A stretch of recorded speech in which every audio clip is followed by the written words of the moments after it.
complex, tiny moving parts, bright colors, strict safety standards, and often batteries or electronics inside.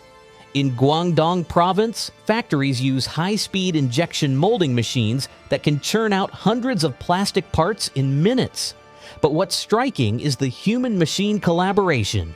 Robots handle precision assembly, while human workers focus on creative quality control, like painting the eyes of dolls or ensuring that the color finish matches brand standards. The hybrid model ensures both efficiency and craftsmanship. If you think about it, the same principles apply to Lego, which relies on ultra-precise molding machines. Though Denmark still makes its premium bricks at home, many accessory pieces come from Chinese plants. Another overlooked detail is how safety is built into these factories. Every toy undergoes multiple durability tests, from bite tests for toddlers to chemical checks for paint toxicity. This level of care dispels the myth of sloppy, unsafe production, showing instead a system tuned to global compliance, often stricter than Western regulators demand. Electronics recycling is another breathtaking process. Imagine mountains of discarded laptops, smartphones, and appliances being fed into giant shredders that strip metals, plastics, and rare earth elements apart like peeling layers from an onion. In cities like Guiyu, once infamous for dangerous e-waste handling, new government-backed plants have transformed the industry into something far more futuristic. Conveyor systems sort components, AI-controlled machines extract reusable chips, and advanced smelting furnaces recover gold, cobalt, and lithium. These materials are then funneled directly back into the supply chain, sometimes even into the very same factories that produce new devices. The closed-loop cycle reflects a profound shift. China isn't just the end-of-life graveyard of global electronics anymore, it's also the rebirth center. Compared to the US or Europe, where e-waste recycling is fragmented and often outsourced, China has built a centralized industrial-scale infrastructure that ensures maximum recovery. For consumers, this means the phone you recycle today may literally become part of tomorrow's device. Furniture production is another striking showcase of scale and innovation. What used to be a craft of carpenters sanding wood in workshops has turned into smart factories filled with CNC routers, automated varnishing lines, and robotic arms that can assemble an entire chair in under 5 minutes. In Dongguan, for instance, there are factories that can output 20,000 chairs per day, yet each can still be customized with different fabrics, finishes, or designs based on orders. This mix of mass production and personalization is what makes China unique. It's not just about standardization anymore. Some factories are directly connected to e-commerce platforms like Alibaba or JD.com, meaning a customer's click in Germany can instantly trigger production of a sofa in China, shipped out in days. Compared to IKEA's centralized model in Europe, this responsiveness gives Chinese manufacturers an edge in both speed and flexibility. The food processing sector often surprises outsiders because they assume mechanization is limited to tech goods. But in reality, food factories in China are some of the most automated in the world. From noodle production lines that can process 10,000 packets an hour to automated dumpling makers that replicate centuries-old hand-folding techniques, the efficiency is unmatched. In Shandong, seafood processing plants deploy robotic arms to debone fish at speeds human hands can't match, while maintaining hygiene standards that meet or exceed European benchmarks. This modernization solves two problems at once: ensuring food safety in a nation still scarred by past scandals, and producing enough volume to feed not only 1.4 billion citizens, but also export markets across Asia, Africa, and Europe. It's no exaggeration to say that the global instant noodle industry, for example, runs on Chinese machinery and expertise. Steel and heavy machinery manufacturing take the scale conversation to another level entirely. Walking into one of these factories feels like entering a sci-fi set. Giant furnaces, glowing red, robotic cranes moving tons of molten metal, automated rolling mills producing sheets of steel longer than football fields.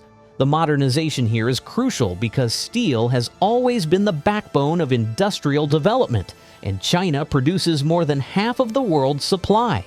What's new is the green shift. Many plants are experimenting with hydrogen-based furnaces and carbon capture systems to cut emissions. Compared to traditional steelmaking in Europe or India, China's integration of smart monitoring, predictive maintenance, and AI-driven quality checks makes its output not only larger in volume, but also cleaner and more sustainable. The automotive sector is where Made in China 2.0 truly shines.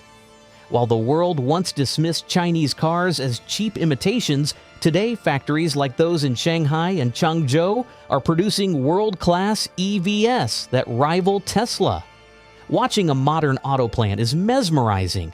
Robotic arms welding car frames in perfect sync, automated guided vehicles carrying parts across assembly lines, and entire vehicles being tested with AI-driven diagnostic systems before they even leave the floor. The efficiency here is astounding. Some plants can roll out a fully assembled EV every 45 seconds. The ripple effect is even bigger. China is now the global hub for batteries, meaning that the heart of the EV revolution, the lithium-ion pack, is both produced and assembled there.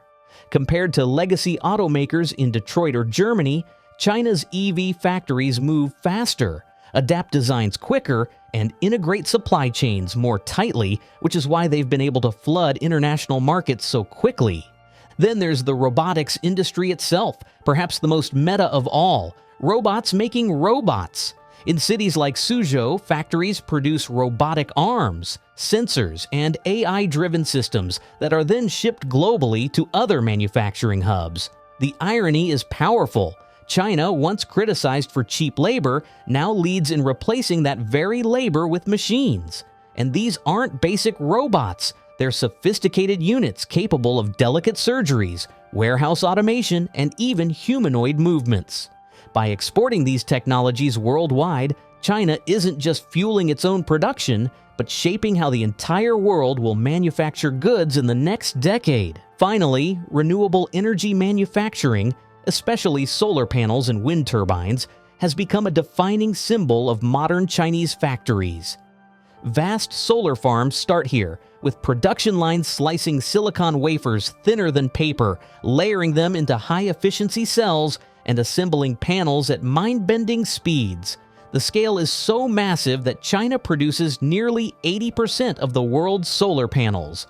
In wind energy, factories churn out turbine blades as long as a Boeing 747's wingspan, transported by specialized vehicles across highways.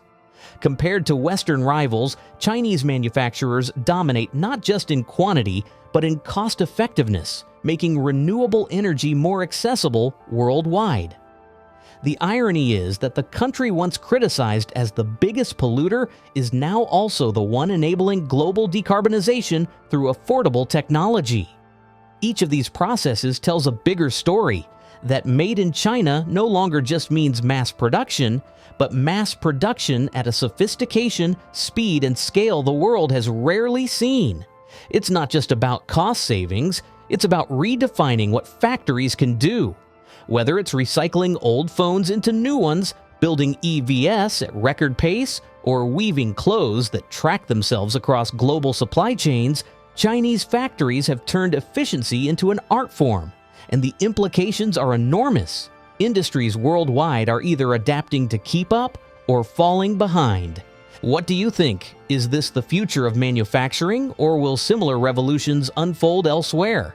If you found this tour of next-gen factory processes inspiring, don't forget to smash that like button, share with someone curious about tech and manufacturing, and subscribe for more deep explorations of how our world is being built. Drop a comment. Which factory process blew your mind the most? Let's unpack it together. Thanks for watching, and I'll see you inside the machines next time.